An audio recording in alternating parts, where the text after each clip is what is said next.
Salut à tous. Aujourd'hui, je vais vous raconter une histoire qui a changé la vie de millions de personnes dans le monde. Celle du livre Père riche, Père pauvre de Robert Kiyosaki. C'est l'histoire de deux garçons, Robert, l'auteur lui-même, et son ami Mike, qui ont grandi avec deux façons de penser totalement différentes sur l'argent. L'un a un père pauvre, très instruit, travailleur, mais bloqué dans la mentalité du salarié. L'autre a un père riche, peu diplômé, mais intelligent financièrement, et qui a construit sa richesse en comprenant comment l'argent fonctionne. Leur parcours va nous donner des leçons très précieuses que tu peux appliquer dans ta vie dès aujourd'hui. Partie 1. Deux visions opposées. Robert avait deux modèles. Son vrai père, père pauvre, il lui disait « Travaille dur à l'école, trouve un bon emploi, économise et évite les risques ». Le père de son ami Mike, père riche, lui disait « Apprends comment fonctionne l'argent, crée des entreprises, achète des actifs, fais travailler ton argent pour toi. » Exemple concret.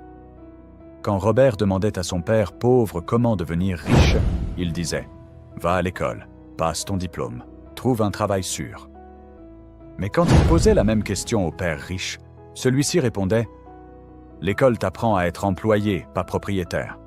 Si tu veux être riche, apprends à gérer l'argent et à investir. » Partie 2. Le travail pour apprendre.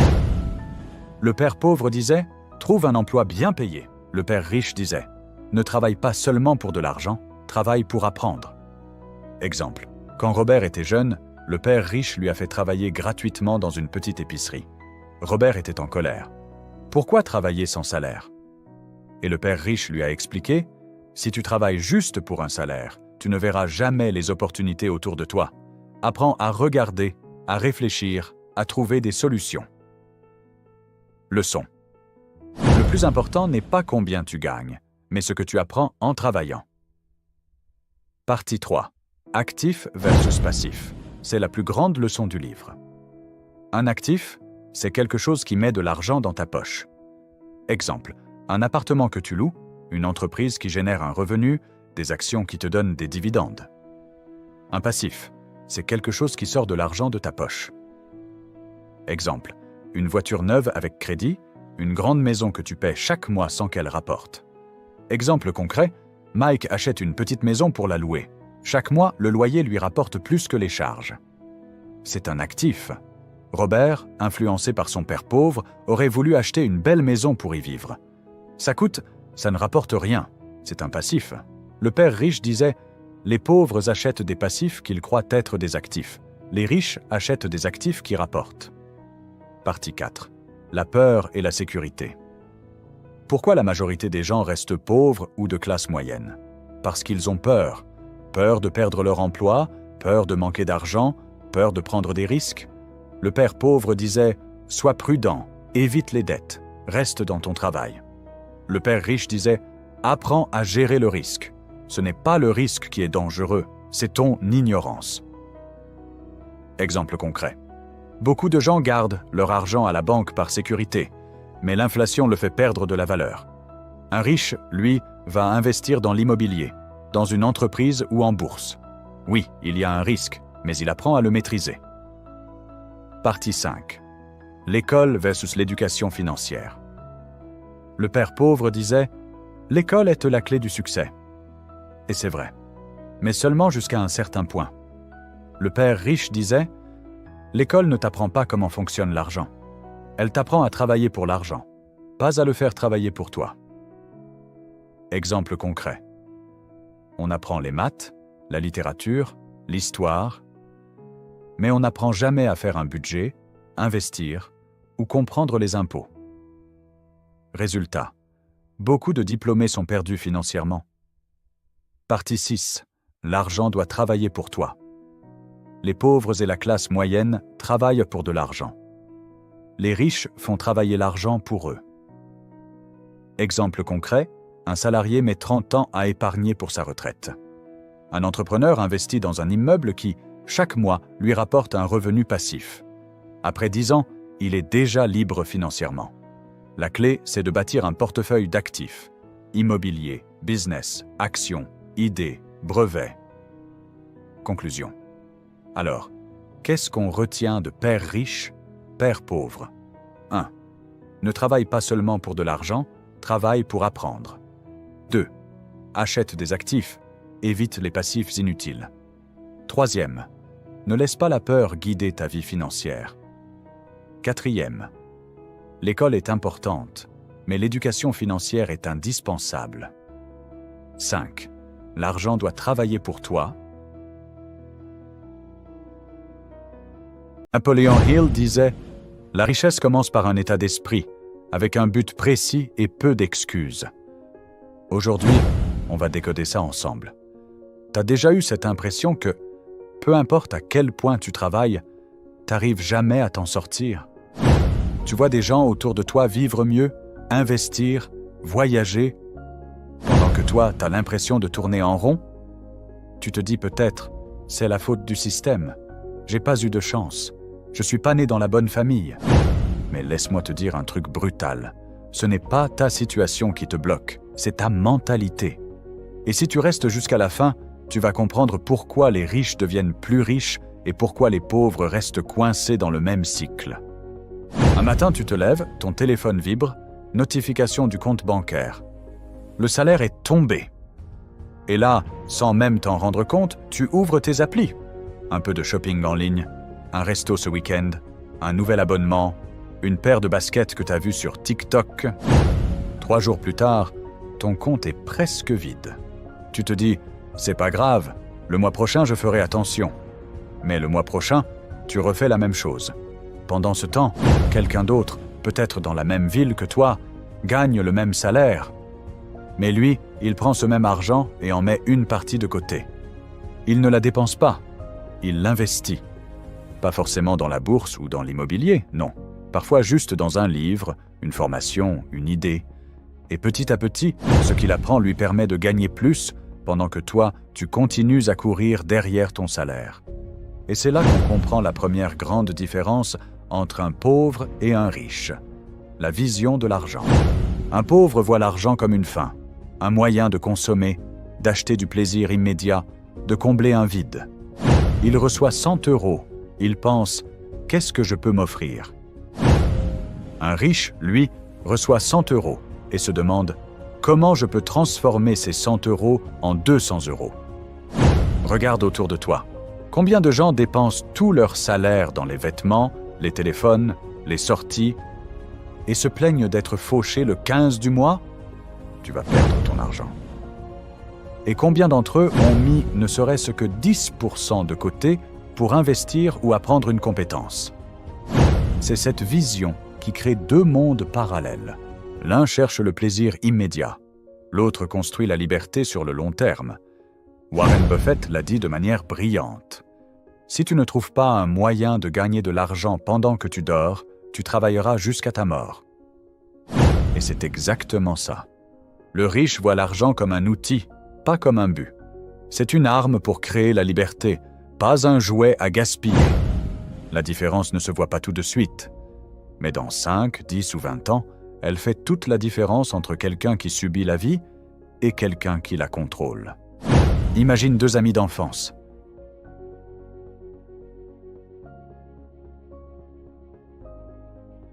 L'un, appelons-le Amadou, a toujours été excellent à l'école. Il a suivi le chemin classique, bon élève, bon diplôme, un emploi stable dans une entreprise respectable. L'autre, Karim, n'a jamais trop aimé les études. Il a arrêté tôt, a galéré un moment, puis un jour, il a commencé à vendre des produits en ligne, à se former sur YouTube, à lire des livres sur le business et l'investissement. 10 ans plus tard, Amadou travaille toujours pour un salaire fixe. Il a des dettes, un crédit et le stress constant des fins de mois. Karim, lui, n'a peut-être jamais eu de diplôme, mais il a appris à comprendre l'argent, à le faire circuler intelligemment. Et aujourd'hui, il est libre financièrement. Alors, pourquoi? Comment celui qui a étudié le plus peut-il se retrouver fauché pendant que celui qui a quitté l'école tôt devient indépendant? La réponse est simple. Le système ne t'apprend pas à devenir libre, il t'apprend à devenir employé. À l'école, on t'enseigne comment travailler pour l'argent, pas comment faire travailler l'argent pour toi. On t'apprend à chercher la sécurité, pas la liberté. On t'explique les équations et les règles de grammaire, mais jamais comment gérer ton budget, in. Investir ou créer une source de revenus. Résultat, des millions de gens obtiennent des diplômes, mais pas d'éducation financière. Ils ont grandi dans le même quartier, joué sur les mêmes terrains, partagé les mêmes rêves. Ils savent résoudre des problèmes de maths compliqués, mais pas comment éviter de finir le mois à découvert. Un pauvre dit « j'ai un diplôme, donc je suis en sécurité ». Un riche dit « j'ai une compétence, donc je suis libre ». Et c'est là que tout change. Parce que ce que tu apprends à l'école t'aide à gagner de l'argent, mais ce que tu apprends en dehors t'aide à le garder et le multiplier. Robert Kiyosaki l'explique parfaitement dans Rich Dad Poor Dad. Le père pauvre disait « va à l'école, trouve un bon travail ». Le père riche disait « apprends comment fonctionne l'argent et fais-le travailler pour toi ». Et cette simple différence d'éducation crée deux vies opposées. L'un travaille pour payer ses factures, l'autre apprend à faire en sorte que ses investissements paient ses factures. Alors pose-toi cette question. Est-ce que tu passes ton temps à apprendre comment travailler ou est-ce que tu apprends comment devenir libre? Imagine quelqu'un qui a une idée simple mais puissante, un produit à lancer, une petite boutique à créer, une formation à vendre, un projet qu'il sent au fond de lui. Il en parle à ses amis, à sa famille, et la première chose qu'on lui dit, c'est « fais attention ». Et si ça ne marche pas? Alors il doute, il hésite, et finalement, il ne fait rien. Quelques années plus tard, il voit un autre lancer exactement la même idée. Réussir, en vivre. Et il se dit « j'aurais pu le faire ». Mais il ne l'a pas fait, à cause de la peur. La peur, c'est ce qui paralyse la majorité des gens. La peur de perdre, la peur d'échouer, la peur du regard des autres. Et c'est cette peur qui crée la frontière entre ceux qui restent coincés et ceux qui avancent malgré tout. Le pauvre voit le risque comme un danger à éviter.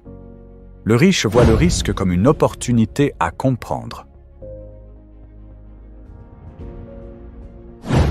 Regarde le parcours de beaucoup d'entrepreneurs à succès. La plupart ont commencé petits.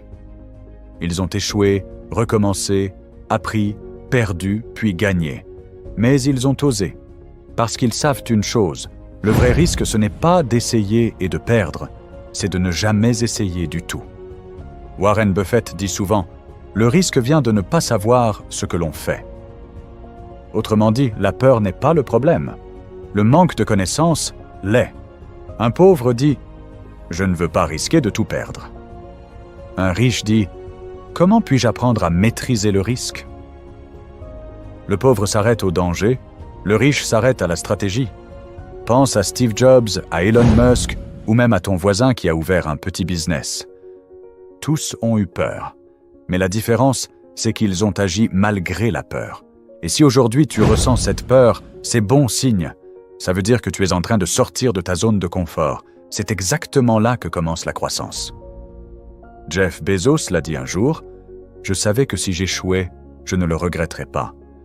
Mais je savais que la seule chose que je regretterais, c'est de ne pas avoir essayé. » L'une dit, « C'est impossible, je n'y arriverai jamais. » Alors demande-toi, est-ce que tu préfères vivre avec la peur de perdre ou avec le regret de n'avoir jamais tenté? On sous-estime souvent à quel point notre manière de penser peut nous enfermer ou nous libérer. Imagine deux personnes qui vivent exactement la même situation. Même salaire, même environnement, même difficulté. L'autre dit « Je ne sais pas encore comment, mais je vais trouver un moyen. » Et sans le savoir, à ce moment précis, leurs vies prennent deux directions opposées. Parce que tout commence dans la tête. Un pauvre dit « Je ne peux pas ». Un riche dit « Comment puis-je » Cette simple phrase change tout. Quand tu dis « Je ne peux pas », ton cerveau se ferme, il éteint la lumière. Mais quand tu dis « Comment puis-je », ton cerveau s'allume, il se met en mode solution. Prenons un exemple simple. Un pauvre dira « Je ne peux pas acheter une maison ». Un riche dira « Comment je peux générer un revenu pour en acheter une ?» Même problème, deux réalités. Et tu sais ce qui est ce fou? La plupart des riches ne sont pas plus intelligents ni plus chanceux. Ils ont simplement un état d'esprit différent. Ils pensent en termes de possibilités, pas de limitations. Ils voient les obstacles comme des leçons, pas comme des murs. Regarde autour de toi. Combien de gens abandonnent à la première difficulté, alors que d'autres, avec moins de moyens, persévèrent jusqu'à réussir? Ce n'est pas la chance, c'est l'attitude. Tony Robbins dit « La seule limite à votre impact, c'est votre imagination et votre engagement. » Et c'est exactement ça. La différence entre celui qui réussit et celui qui abandonne, ce n'est pas la force ni l'intelligence. C'est la persévérance et la croyance qu'un changement est possible. Henry Ford l'a résumé parfaitement. Que vous pensiez être capable ou incapable, dans les deux cas, vous avez raison. Alors, si tu veux que ta vie change, commence par changer ton dialogue intérieur. Remplace le « je ne peux pas » par « comment puis-je » Et tu verras que petit à petit, tes pensées deviendront des actions, et tes actions créeront ta nouvelle réalité. Regarde bien ta journée, pas la tienne d'hier, ni celle que tu rêves d'avoir, celle que tu vis vraiment, parce que ta vie d'aujourd'hui est simplement le résultat de ce que tu fais chaque jour. Prenons 2 personnes encore une fois. Le premier se réveille, attrape son téléphone, scrolle les réseaux, regarde ce que font les autres. Il part au travail en râlant, revient fatigué, met Netflix, puis s'endort en se disant « Demain, je changerai ». Mais demain, c'est la même chose. Le second se réveille un peu plus tôt. Il lit quelques pages d'un livre. Il note ses objectifs.